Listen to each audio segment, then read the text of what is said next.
অজস্র জন্ম ধরে আমি তোমার দিকে আসছি, কিন্তু পৌঁছতে পারছি না। তোমার দিকে আসতে আসতে আমার এক একটি দীর্ঘ জীবন ক্ষয় হয়ে যায় 5 পয়সা মোমবাতির মতো।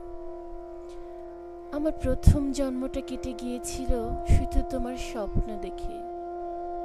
এক জন্ম আমি শুধু তোমার স্বপ্ন দেখেছি।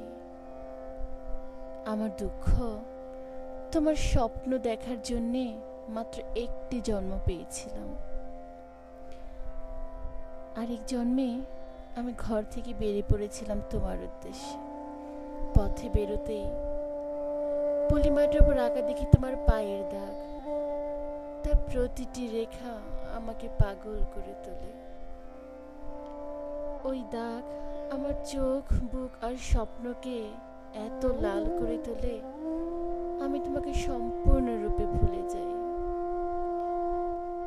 ওই পায়ের দাগ প্রদক্ষিণ করতে করতে আমার ওই জন্মটা কেটে যায়।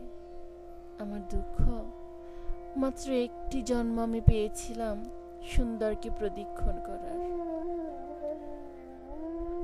আরেক জন্মে তোমার কথা ভাবতেই আমার বুকের ভেতর থেকে সবচেয়ে দীর্ঘ আর কোমল আর ঠান্ডা নদীর মতো কি যেন প্রবাহিত হতে শুরু করে।